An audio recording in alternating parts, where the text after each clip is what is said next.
早晨啊，各位，咁又到咗今日咧呢個星期三早上啊，我哋呢個焦點訪談嘅節目係冇錯，我哋今日咧就好開心啦，就請到大家好熟悉嘅嘉賓啦。係啦，咁我哋即係經常咧時不時都會請佢上嚟咧，就講解下一啲嘅精神健康嘅問題嘅。咁啊，我哋有美國華裔精神健康聯盟嘅執行長啊彭一玲啊二玲喺度嘅，二玲早晨。早晨，先至早晨傾傾。早晨，二玲，係啦，開心啊，又見到你啦。咁啊，知道咧整個7月份啊，嗱，而家係7月8號啦，原來整個7月份咧就叫做少數族裔精神健康月。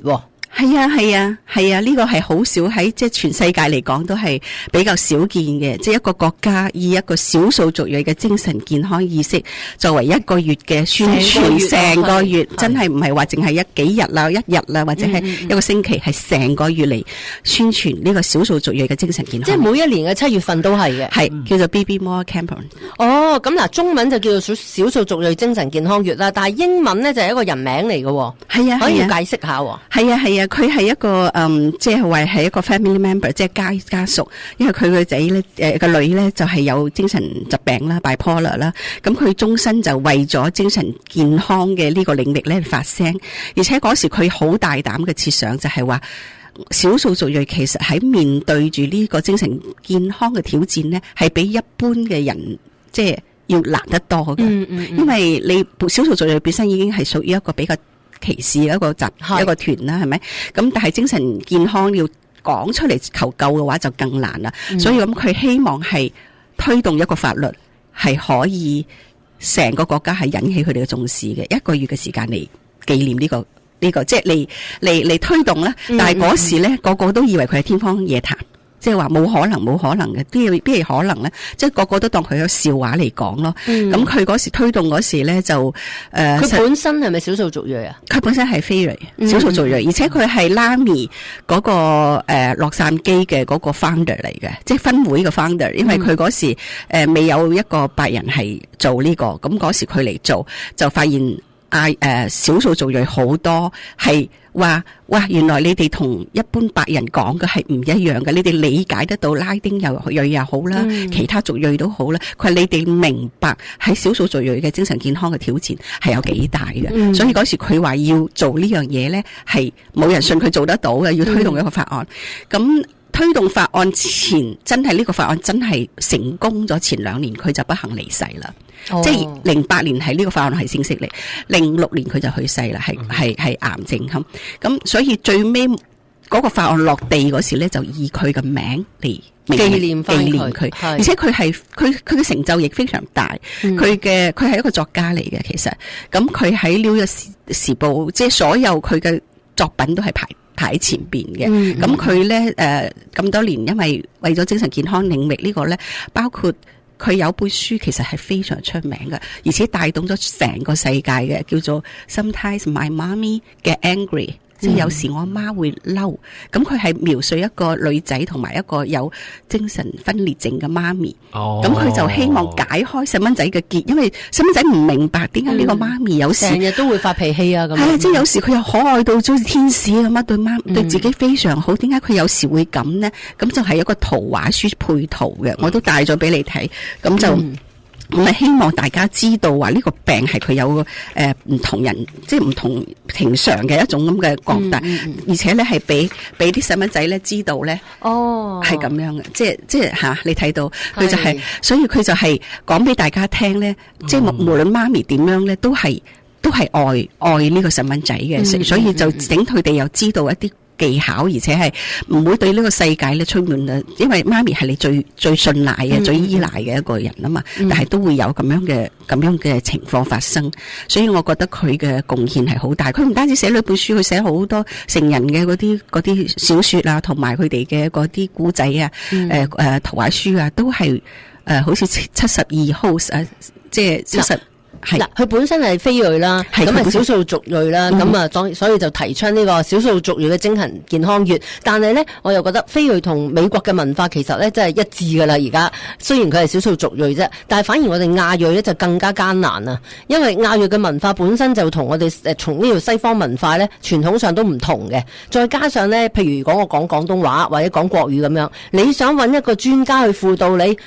真係難啊！講英文可能有好多選擇，但係要講翻自己本身嘅母語更難啊！非常非常正確，即係先田。當然我哋即係咁多年，我哋一直喺度聽緊呢個問題，就知道真係好難，好難。所以即係嗱，即使我哋知道呢一個我哋嘅講廣東話嘅，譬如呢個人有抑鬱症嘅，咁咪叫佢睇醫生，醫生要介紹一個真係可以幫到佢嘅輔導員都難啊！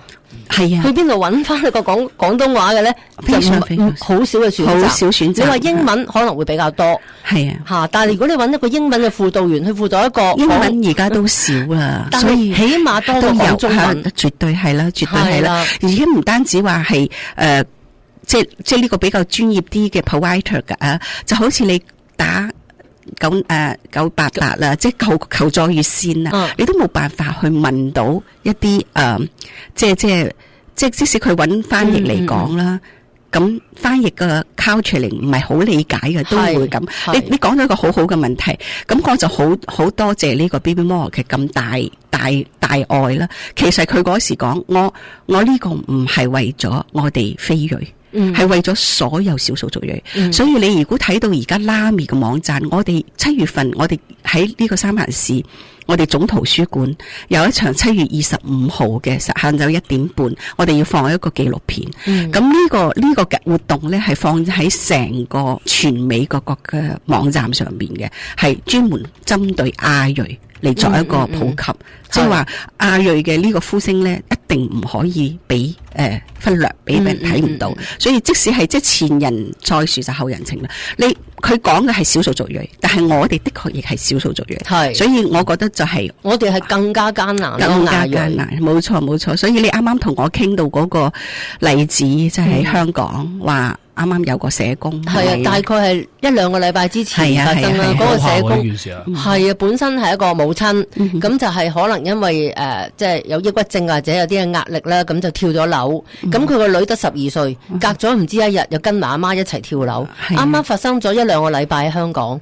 呀，呢個事情其實你唔知，我哋啱啱先處理有一個，又係喺我哋 Bay Area 嘅，有個係男仔自己自殺，而且係去親戚度，即係喺親戚嗰度攞把槍，所以嗰個親戚就會好係啊，嗰個親戚會被控啊，冇俾控，即係因為佢都係收得好好，但係因為都揾到，你揾到佢係啊，因為呢啲事，但係就係你諗下嗰個細蚊仔啊，其實都係好食，但係佢有意識嘅要去做呢樣嘢，但係我哋真係對呢樣嘢，大家就以為佢係反叛，其實佢唔係啊，佢已經係真係。改變咗好多，即係身邊嘅人一定要察覺到，一定要睇到。咁你身邊人點可以先話察覺或者點樣？就係成個社會好包容咁講呢件事，唔好有色眼鏡咁去睇。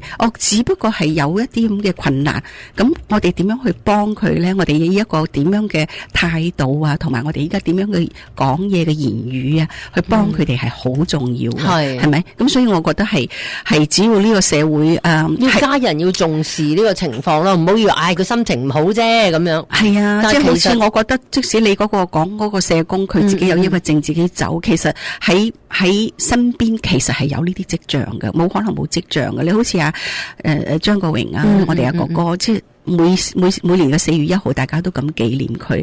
咁其實你自己再去揾翻佢之前走過嗰段，即係嗰半年啊，嗰1年裏邊，你都可以睇到佢嘅跡象。係佢嗰時真係好需要人幫。但係我每年嘅4月1號咧，我都會係不停咁講，自殺係可以預防嘅，呢種係病嚟噶嘛。你如果係可以去醫，咁佢哋話張國榮咁好嘅醫療條件，咁好嘅乜嘢，點解都救唔翻？但係條件嗰啲外在嘅，所有硬件都喺度啦。但係你真係去點樣去幫佢？你旁邊一定要有識懂佢嘅人，同埋知道點樣步係專業嘅引導，好緊要咯。可能嗰陣時又冇咁，即係抑鬱症呢樣嘢又冇咁普遍，可能大家唔知道係，只係覺得你心情唔好啫咁樣。係啊，佢自己都冇特別知道其實佢嗰時嘅工作安排得好壓力好大好大，其實呢個係一條叫做咩啊爆標嗰條線嚟嘅。你我哋即係都知道咧，抑鬱症其實最緊要就係壓力，唔好俾到佢哋太多，即係等佢哋有舒緩嘅空間啊，等佢哋有一個即係面對嘅一個事情啊，咁樣樣我會好啲咯。咁好多嘢就係成個社會如果對呢個認知係多啲嘅話，咁可能我哋就會覺得哦，原來我係備受關懷，我係有人會幫我嘅，咁我就唔會行到嗰一步。佢行到嗰一步係想即係解決佢嘅痛苦，佢唔係真係想行到嗰一步，係咁。嗱，咁呢個7月份就叫做少數族裔精神健康月啦。咁啊有啲咩實質嘅幫助少數族裔咧？我哋先休息一陣間，稍後翻嚟咧，以玲再同大家講下。冇錯，我亦都文字端上650嘅382-2808，文字端上650嘅382-2808啦。大家有任何關於個精神健康問題咧，可以短信上嚟噶。世界大事，關注世界大事，焦點訪談。節目主持葉麗玲、麥長虹。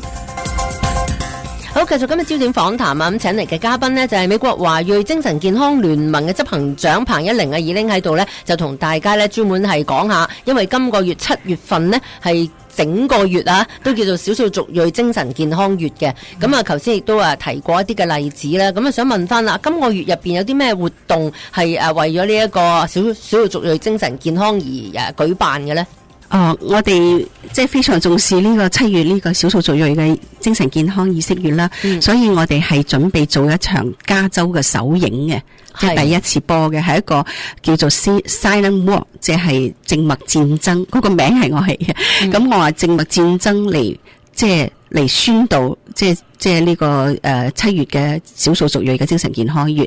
咁係7月25號禮拜六咧，喺嗰個三藩市嘅總圖書館啊，總圖書館嗰個最大嗰個廳咧，我哋會嚟放一場嗰個免費放一場嗰個電影紀錄片。呢個係一個得獎嘅一個影片嚟嘅紀錄片。咁靜默戰爭啦，係講啲咩嘅咧？佢係全部講亞裔嘅古仔嘅，其中有2個中國華裔嘅家庭啦，面對嘅困難同埋挑戰，同埋佢哋點樣行出嚟啊！包括一個印度裔嘅，咁呢個係跨成個美國去拍嘅。同埋咧，仲要取景加拿大啊、印度啊，有啲咁嘅場景。咁係一個得獎嘅導演叫做長昌福啦。咁呢個導演我可能好多人唔一定知，但係嗰時我同我女講嗰時，我女竟然知，而且呢個片拍咗5年。足足拍咗5年，係唔係話隨隨便便就拍出嚟嘅？咁嗰時嗰女我就話：我係佢嘅 fans。咁我話點解你係佢嘅 fans 咧？因為我唔係好知美國主流嘅，因為佢係教授嚟。佢話我睇過佢嘅片，咁我自己都去睇，喺 BBC 放咗即係上億嘅嗰個播放量嘅，叫做紅橋 Meet You in the Bridge， 即係橋上之會啊啲乜嘢。哇！嗰個真係拍得非常好，咁我就知道呢個導演真係拍得非常好。咁所以時佢嚟拍嗰時，我就想大家分享一個古仔啊，大家就知道佢嘅認真程度係去到邊度。佢嗰時話已經我想拍一個警車，即係開過嘅一個鏡頭啊。咁我話咁要點啊？佢話你可唔可以幫我安排啊？即係聯繫咁當然我要去同警察局聯繫啦吓，咁仲要好多呢啲工作人員啦，警局裏邊工作人員你要驚動佢哋啦，係咪又要安排？咁嚟嚟去搞咗好耐，跟住最尾就確定就話喺邊度一個停車場，朝早仲要5點，即係你4點幾仲要係去噶啦，咁就要即係話唔使影響到工作啊嘛，即係咁樣去做噶。咁樣過去，咁啊拍得係得成即係7點幾先搞完啦，所有嘢咁。但係真正個樣片出嚟嗰時，我都呆住。哇，好正！唔係好正啊，幾秒2秒鐘閃過嗰個燈喺度閃2秒，仲唔單止，仲要成個警車係虛化嘅，即係我真係我話張教授，我話得個2秒。佢係值得嘅，咁你就可以睇到佢呢個咁長嘅片，佢話一定要真實啊嘛，即係咁長嘅片，佢2秒鐘佢都會咁辛苦去做，咁所以拍咗5年，拍咗5年係因為佢不停咁去思考嗰個點樣去呈現呢樣嘢俾到即係講故仔點樣先可以俾到社區，俾到社區知道話我哋面臨嘅一個咁嘅處境，即係好似一個New York嗰個女仔啦，咁其實佢係諗住有自殺傾向嘅，即係直頭係已經係自殺咗啦，即係喺屋，但係屋企父母都會話唔理你啊，你係故意搞。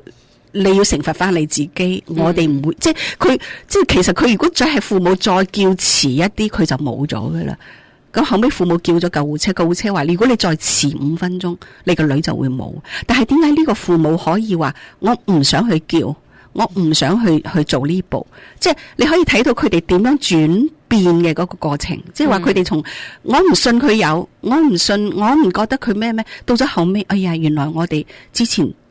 我哋處理得唔係咁好，即係咁樣嘅一個轉變喺嗰個電影喺個紀錄片度點樣俾你一個呈現，所以呢個古仔係佢落咗好多心機，佢係好有才華一個導演，咁點樣去把呢個做出嚟，而且佢係好有人文情懷啊，即係人文情懷，即係佢因為佢要採訪好多個古仔，佢嚟決定點樣放，所以在採訪嗰啲被訪人之下，即係嗰時咧，即係佢真係係一邊拍一邊流眼淚。因為佢覺得就好令人覺得個心好係好辛苦，即係話原來喺度經歷緊咁慘嘅一個境況，咁點樣可以幫到呢啲人呢？所以我覺得佢喺呢個影片裏邊呢，就呈現得非常之即係專業同埋。好打動人心。咁我諗而且我哋喺呢個影片放完之後，我哋有一個佢會嚟，佢喺東部吓，佢喺我想啲，佢會嚟，個導演會嚟，咁仲有我哋會請即係好多專業嘅人士啦。咁我哋會喺影片之後，我哋有個座談會，即係等大家傾。係有中文翻譯。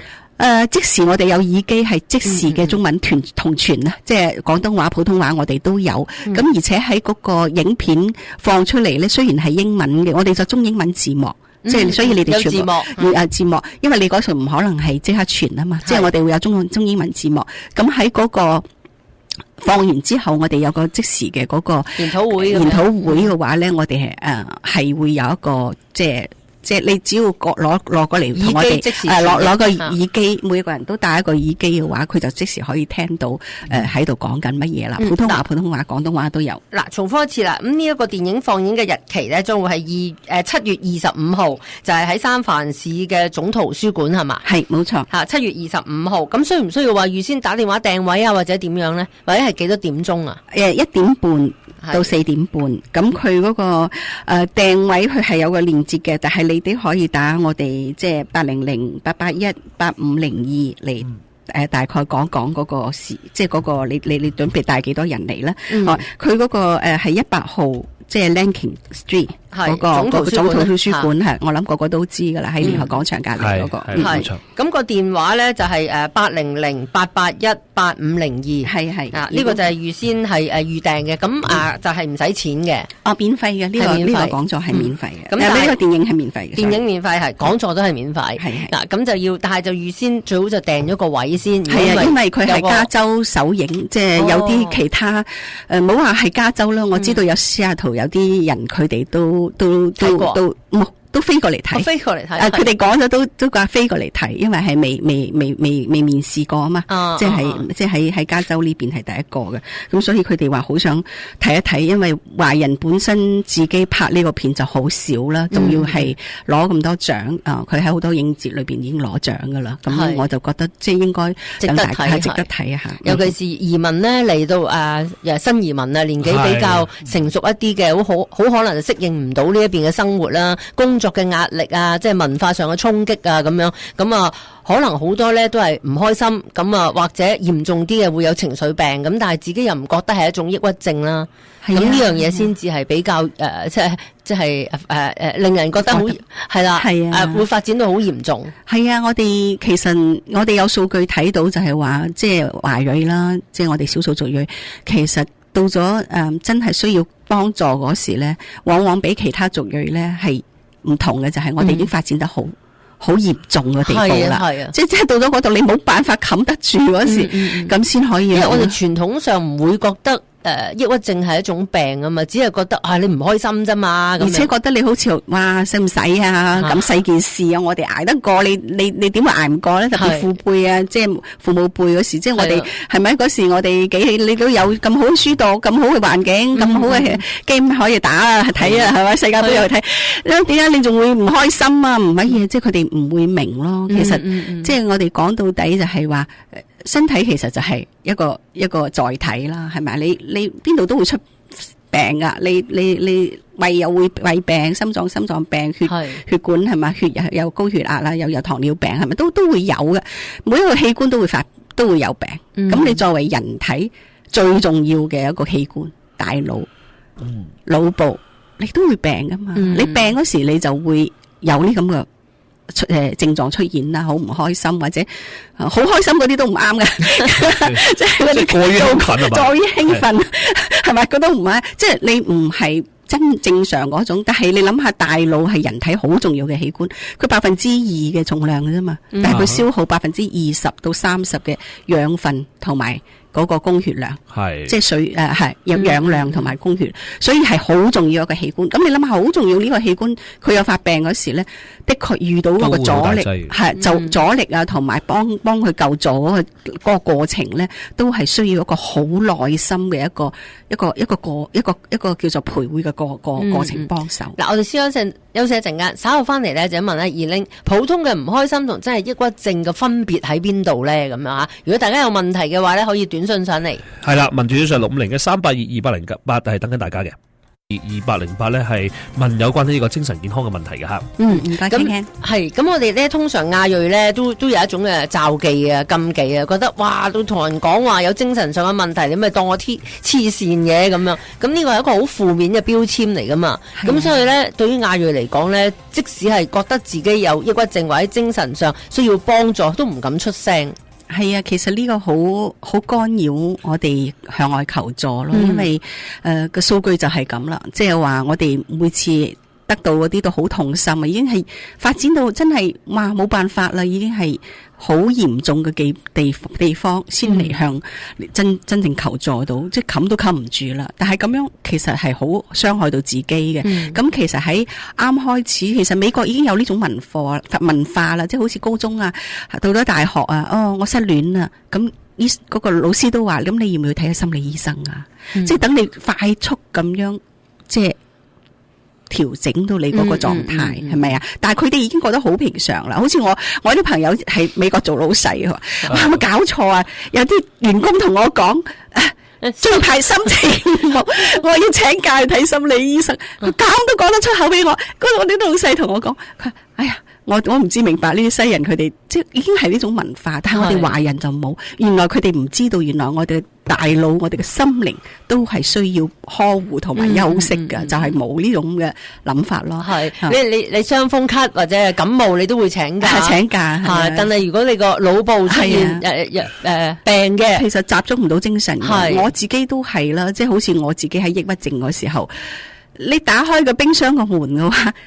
就係想做一樣嘢，你都冇辦法即係關注到我想住乜嘢啊！即係你完全好似係喺度停頓緊嘅嗰時，即係一個好唔好嘅狀態。所以你啱啱問到個問題非常好，即係話咁我點知我係啦？即係我點唔開心係啦？我呢個唔開心到底同一般真係有咩分別？同抑鬱症係啦吓，咁我哋係有分別嘅。咁好似一般嘅唔開心，當然啦，我俾3、5、6、7嘅人係咪話我阻去行路咁啊鬧我咁，我覺得你都唔會開心啊，係咪？咁又或者工作上俾老闆鬧係啦，但係嗰啲唔一定係真係抑鬱。咁點解話係抑鬱咧？就係話佢會影響到你嘅日常工作，即係會，比如話你好似我啱啱講嘅就係啦，你好似即係連煮嘢，你開咗冰箱門，你都停咗成5分鐘，你都唔知嗰個，你都關注唔到你自己嘅注意力嗰時，你就要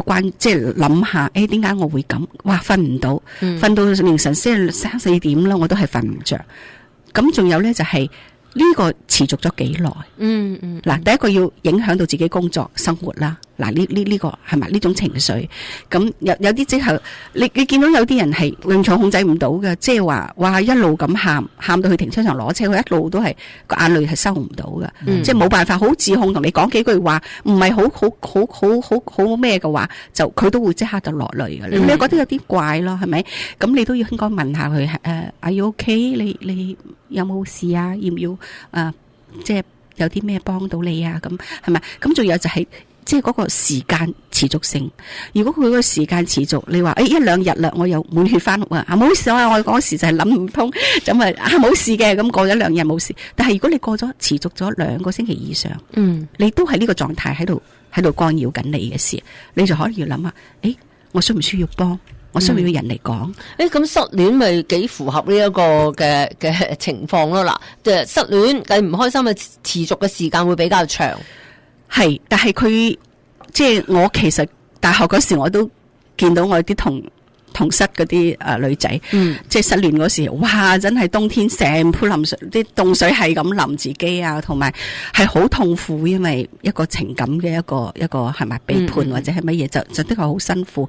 咁但係都係要睇佢會影響到自己嘅，比如話佢真係連書佢都做唔到啦，即係所有佢人應該做嘅嗰種功能都受損啦，受到影響啦，唔好話損害咁緊要啊，即係受到影響啦，咁就要嚟睇下，因為人係有治癒能力嘅。即係自我治癒嘅能力嘅，咁當然可能2個星期你走唔出，但係你都會知道話呢2個星期我仲可以好正常咁處理我自己嘅事情，我唔會俾呢件事干擾到我，即係話哇我可以成4日唔食飯，或者我即係瞓唔到，我喊到不能自己，即係話我所有嘢我都係唔一定做得到。咁我覺得呢樣嘢就要即係影響到日常嘅正常生活，係啊，即係話你可能會影響啲啦，但係唔會即係唔會好似抑鬱症會影響到咁緊要，係咪？咁生活即係好多時就話日有所想，夜有所思，你可能真係會影響，但係呢個持續到你會唔會影響得到你身邊啲人都覺得你唔係好妥，即係屋企啲人就話，唔係，知道你好辛苦，但係即係好難咯。有時你睇到即使大 S 嗰個即係嗰個先生係嘛，即係你見佢真係1年佢過世咗係。1年佢唔出去唔乜嘢，係咪都係有一啲咁嘅跡象嘅，但係問題就係佢知唔知自己做乜嘢？佢真係佢自己喺度做佢雕塑啊，嚟紀念佢啊，即係自己為佢設計啊，為佢乜嘢？即係佢自己喺度做緊佢自己啲嘢。但係如果你話成個人佢完全同以前係完全唔同嘅，即係以前嗰個性格啊，同埋咩都改變晒啊，咁一定要引起身邊啲人嘅啲即係重視啦，同埋。啱啱講你話唔驚佢哋唔講唔乜嘢，其實呢樣嘢呢，就係要睇個社會點樣包容啦。如果好多成功嘅人士，即使佢經歷過咁差嘅一段經歷，但係佢通過人哋嘅幫助或者通過自己嘅自救，佢可以恢復到一個好好嘅階段啊嘛，係咪？咁你睇下嗰啲人，咁你話我哋可以喎，我哋可以咁樣做嘅。你好似唔好講其他啦，我哋而家坐喺入邊，我自己就係咁啦。咁你話我嗰時抑鬱真係啊，我連上車我都唔知自己係呢隻腳左腳上定係右車，喺度諗咗好耐啊，即係成個10幾分鐘，我仲停喺嗰度。咁我就知我自己肯定係唔妥啦，係咪？呢個肯定係抑鬱，即係肯定係情緒有問題，干擾自己噶啦。咁我覺得你嗰時就要去尋求幫助。我嗰時候好抗拒食藥啊，但係食藥真係 work 喎。我原先睇外邊啲嘢咧，好似灰蒙蒙一層灰嘅，我睇所有都係灰，但係藥物食落去之後，嗰啲顏色出翻嚟啊！即係嗰個情緒會影響到你個視力啊！我嗰時視覺啊，即係覺得成個世界係灰蒙蒙嘅，冇一啲色彩嘅。我唔知道點解，但係我係覺得好辛苦，因為嗰時先生啱啱過世，咁個女咧即係又發病。咁我覺得嗰時對於我成個世界嚟講就冧晒啦，即係我最希望就係我女又有病，我病得仲要好犀利。咁我覺得，但係你哋如果想知道我更多古仔咧，過嚟睇呢個紀錄片。呢個紀錄片有你嘅故事都有係都其中一個古仔，一條線咯，即係講呢個古仔咯。咁我覺得嗰個時候咧就話真係完全冇辦法自己撐得起自己。咁但係喺自己治療嗰時咧，就可以行翻出嚟啦。咁慢慢就行翻出嚟啦。所以我自己親身嘅例子就係、你唔好即係大家話我嗰時其實10幾年前我喺星島大廈，你哋仲係喺嗰邊嗰時，我都嚟講過啦。我話你哋一講到星島咪講到即係精神病，你哋驚唔驚？我都會舉手啊！精神病人咁我話你哋驚唔驚？2零佢話2零使乜好驚？一講到精神病人，你就有一個即係啦，有一個好負面嘅標籤，係啊。咁但係你不停咁講，大家就話原來唔需要嘅。我哋原來每個人都會有。因為如果美國嘅數據係啱嘅話，4776萬。咁你諗下呢個數據幾大龐大啦，係咪？所以話5個人裏邊就有一個有精神即係挑戰嘅，曾經經歷過。呢個仲係有證據嘅喎，即係佢真係求助過喎，即係有證據喎。如果佢冇求助過咁，呢個基數尤其是係亞裔啊，冇求助嘅佔一大半。但係呢個故仔我就係喺 Covid 嗰時咧，我參加咗7個即係其他我唔講啦，就係講年長嘅人嘅嗰啲葬禮啦。咁7個都係自殺㗎。但係7個家屬所有都唔講佢係自殺嘅，係話佢因為有因病自殺。即係我覺得就好似話，大家都把呢件事揞住唔講，其實係對呢件事其實唔係幫到嘅，唔係幫到社區嘅。因為我哋嗰種觀念就係覺得你身體有病冇問題，感冒去睇醫生，但係精神上有病就會覺得哇好羞恥啊咁樣。要慢慢嚟咯，即係我覺得以前講艾滋病都羞恥，但係而家幾知道話要去幫係咪？好，我哋稍為去廣告先，再翻嚟繼續我哋嘅話題吓。咁啊，繼續歡迎各位文字短信上係650嘅3822808嘅。喺度同大家咧就係講7月份啦，整個7月份今日7月8號啦，整個7月份都係叫做少數族裔精神健康月。咁呢目的咧就係希望喚醒大家對於精神健康方面嘅注意，尤其是我哋亞裔啦，一直以嚟咧都係忽略咗呢一方面嘅。冇錯。咁所以呢個時候咧，繼續等已經講啦，即係亦都係我哋嘅文字短上面咧，亦都係繼續歡迎大家咧短信上嚟咧問問題，或者係同已經交流下啦。如果你遇到有關嘅呢個問題嘅話，都好歡迎咧分享下嘅。係，咁我就想同阿已經講翻呢，就係如果想我哋亞裔更加去關注喚醒我哋對呢一個問題嘅呢一個重新關注嘅話呢，就一定要有多啲嘅資源去支持咯。譬如話我有憂鬱症，咁我去尋求幫助嘅時候，咁我係母語係講中文嘅，我梗係希望有一個中文嘅有牌嘅輔導員嚟輔導我啦。如果你揾個英文嘅嚟，大家語言上溝通都唔暢通，咁亦都令到好多亞裔卻步嘅。冇錯，特別係有啲即係我哋有我自己嘅連線啦吓，咁有啲連線嘅來電者佢又即係分享就係話係唔識，跟住係有翻譯同佢哋講，但係個翻譯咧唔係好明嘅。佢話我真係想死啊！咁個翻譯就你講乜嘢？仲要等佢重新再重複一次。係咁講完一次就真係呀咁，即係佢自然嘅反應嚟嘅。但係問題就係真係唔識咯。你一透過中間有個翻譯，你就乜嘢都隔咗層啦。係啊，即係容易係會有啲誤解咯，係咯，係即係佢唔係呢個專業嘅。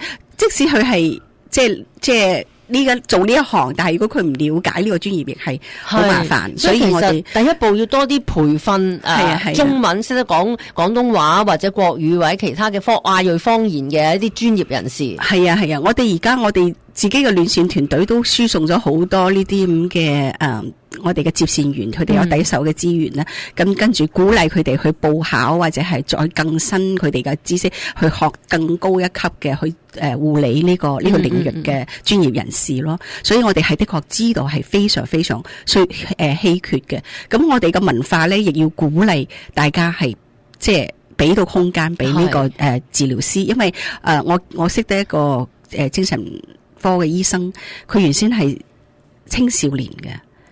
但係佢後尾都唔做，佢做成人啦。咁佢就話因為我識講中文，咁但係好多家長咧以佢自己嘅理念嚟阻礙呢個治療呢個過程，所以佢話好難啊。咁因為我係對住咁多細蚊仔，我見到咁多個 case， 你係只係你自己屋企有個 case 啊嘛。咁你佢又干擾咯，即係訪報屋企細蚊仔嘅嗰啲情況，即係總係想唔想食藥，唔想乜嘢，所以呢樣嘢係好難嘅。所以我就希望我哋有課程俾佢哋學啦，等佢哋知道應該係點樣幫呢啲喺度處理即係喺度處喺困境嘅呢個家庭應該係點樣做。咁但係大家都知道咧，美國係講數據噶嘛。咁如果你唔踏出一步要求幫助嘅話，咁即係話冇咗亞裔需要幫助嘅數據，咁咪令到當局以為亞裔都冇咩人需要嘅啫咁樣。係啊，就唔會噶啦。所以你見到我每次只要市政廳所有州府啊、聯邦啊，佢哋要求配備語言嗰時，我一定係要去攞嗰個翻譯機，我一定要去攞，因為冇呢個需求，佢哋就唔會再俾你啦，就係咁樣啦。咁我上一次我哋都做咗5月份，我哋都做咗一個國會嘅一個乜嘢，但係冇中文，因為佢話冇中文要求啊嘛。但係佢哋有越南文，有 Korean 韓文，但係冇華人要求到佢哋有呢個服務，所以佢哋就我哋唔提供啦，亦唔會撥款啦。係啦，所以經常都要同大家講啦。美國係講求數據嘅，總之有啲咩需要咧，你一定要自己提出咯。就等於咧，我哋經常都講話邊度治安唔好，咁你一定要去報警。你唔報警，警方冇數據，咪覺得天下太平。係冇錯啦，係冇錯啦，呢個好緊要嘅。嗱，有位聽眾咧，佢話佢住喺Oregon 咧，係喺 Portland 住嘅，咁唔可以參加呢個講座啊。咁佢就話聽得到咩？聽到，我哋可以網上聽噶嘛。係咩咁犀利啊？我哋有手機 app 噶嘛。我犀利。網站都係啦，好耐噶啦。係啊，我以為即刻呢邊先聽得到。唔係，但係我喺係咪而家犀利啊？我 Sacramento 嘅路上我有聽過，我收到，我喺車裏邊我有收到。而家全球都聽到。Sacramento 就係收到，但係呢個係唔係加州嘅 Oregon 喺 Portland。咁啊，佢可能係通過呢個手機 app 聽啦，因為而家好方便啊，全球都聽到啊。星濤 TV 手機 app 你 download 就得噶啦。咁佢參加唔到呢一個講座，咁啊希望咧可以知道嗰套電影嘅名。咁啊Ken Ken 已經俾咗啦，係 Silent War。係。但係呢套戲咧，你喺網上暫時都未上嘅，未上嘅，未上到嘅，係反而另外一套咧，呢個導演另外一套嘅電影就喺呢個 BBC 啊網上都揾得到嘅，叫做 Meet Me on the Bridge。係呢一套就揾到。係啊，嗰個都好感人嘅，但係嗰個係同即係修養有關嘅一個好感人嘅故仔，一個好感人嘅故仔。所以佢如果係想睇，亦可以睇到呢個導演嘅功力啦。咁我哋其實好希望咧，即係我哋加州呢個首演成功。咁我哋希望係所有感興趣嘅朋友咧嚟我哋即係7月25號嚟我哋加州個舊金山嘅總圖書館，因為我哋希望呢，就係如果呢個無聲之戰呢，可以讓一位正在痛苦嘅年輕後生呢決定開口求助，或者係陷入一個絕望嘅家庭呢睇到一絲希望嘅話，咁我哋呢就希望更多人會理解精神疾病唔係一個羞恥，係值得俾關懷啊，俾治療嘅健康嘅一個議題啊。咁你哋講呢個 app 咁犀利，我真係唔知咁犀利啦。因為我哋自己都設計咗2個 app 專門講精神健康嘅，佢哋又係無時無地可以即係喺嗰個我哋嘅手機上面。有個提議咧，其實咧，如果譬如我哋嘅聽眾好似呢一位咁來自Oregon 喺 Portland 居住嘅，咁可唔可以 Zoom 咁樣參加咧？就個提議啊，可能而家會唔會太問咧？咁啊，到時可以佢上網喺 Zoom 嗰度一路睇到呢套電影，又可以咧聽到你哋個講座咁樣。呢個可能因為要同導演傾，因為嗰個佢係一個獨念自片人，而且佢呢個係攞國際獎嘅，所以可能有一啲版權嘅問題，我哋要問一問佢。即係咁。但係我已經放出嚟話俾我哋所有人都免費睇，我係好感激，即係有呢次機會咯。所以希望嗰啲有呢個機會嘅唔好錯過咯，要珍惜咯。係下一次就唔一定係免費。嗱，我哋重複一次啦，就係7月25號啊，7月25號咁啊，當日嘅下晝1點半到4點半呢，就喺三藩市嘅公共圖書館呢，總圖書館呢，就放映呢一套無聲之戰啦。咁就係跟住呢，就會再討論，即係套影片放完之後就會再討論下呢個華裔精神健康嘅各種問題嘅。仲有提供好多資源俾到大家嘅。係啦，咁我哋係可以打800-881-8502。